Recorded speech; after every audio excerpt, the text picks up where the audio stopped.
வணக்க மக்களே, சற்று முன் கிடைக்கப்பட்ட தகவல் ஒன்று வெளியாகி இருக்கிறதாம். 4 முறை போட்டினா அது லாபம் திமுகவுக்கே. 134 சீட்டும் அதிமுகவுக்கு பிளஸா? வடமாவட்ட அரசியலின் திருப்பம் கணக்கு. வாங்க வீடியோவை முழுமாக்கலாம்.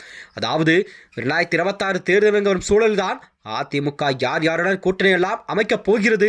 ஒரு பலவீனமான கூட்டணி அமைந்துவிட்டால் அது தாவைக்கா விஜய்க்குத்தான் கண்டிப்பாக சாதகமாக விடும் என்று அரசியல் வல்லுநர்களாம் தங்கள் கருத்துக்களை தெரிவித்திருக்கிறார்கள். ஏனென்றால் கணிப்புகள் என்பது அரசியல் களத்தில் ஓடிக்கொண்டிருக்கிற நிலையில்தான் வரப்போகும் தேர்தலில் அதிமுக கண்டிப்பாக 100 சீட்டுகளுடன் களமிறங்கி போட்டியிடும் என்று தகவல் எல்லாம் கூறியிருக்கிறதா.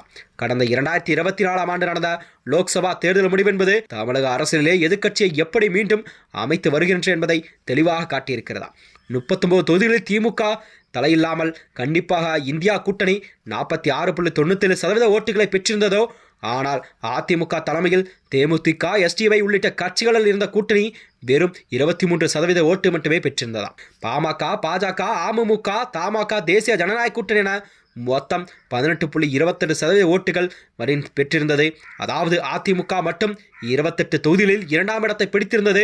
அக்கட்சி தொண்டர்கள் அதிர்ச்சியும் தந்திருந்த மறுக்க முடியாதா. அதே சமயம்தான் பாஜக கூட்டணி என்பது 11 தொகுதிகளில் 2ஆம் இடத்தை முன்னிலை வைத்ததா. இந்த 234 தொகுதிகளுமே 80 தொகுதிகளில் தேசிய ஜனநாயக கூட்டணி அதிமுக கூட்டணியை விட முன்னிலை வைத்ததாக கணப்பிடுகிறது. இதுதான் பாஜகவுக்கு கிடைத்த ஒரு மிகப்பெரிய வெற்றியாக பார்க்கப்பட்டு வந்தது.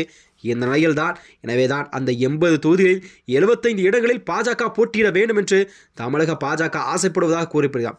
இதைத்தான் அமித்ஷாவிடம் வலியுறுத்துவதாக தகவல் தெரியாகிறதா. அதாவது பாஜகவின் மாநில தலைவர் அண்ணாமலையும் நயினா நாகேந்திரனும் கொடுத்த இந்த எல்லா தொகுதி பட்டியல் என்பது கண்டிப்பாக டெல்லி தலைமை அதிமுகவுடன் கண்டிப்பாக 80 தொகுதியில் கேட்கும் வரை வாய்ப்புகள் இருப்பதாக பேசப்பட்டது.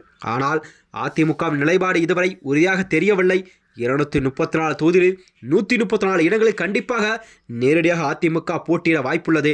மீதமுள்ள 100 தொகுதியில் மட்டுமே கூட்டணி கட்சிகளுக்கு ஒதுக்கப்படும் என்று திட்டவட்டமாக அறிவிக்கப்பட்டிருக்கிறது. அதாவது கடந்த லோக்சபா தேர்தலில் தேசிய ஜனநாயக கூட்டணி வெற்றி பெற்ற 18.28% ஓட்டுகளை அடிப்படையாக கொண்டுதான் பாஜகவுக்கு 65 தொகுதிகள் ஒதுக்கப்படலாம் என கூறப்படுகிறதா. ஒருவேளை பாமக இணைந்தால் அக்கட்சிக்கு 30 வரை தொகுதிகள் வழங்கப்பட வாய்ப்பு இருப்பது.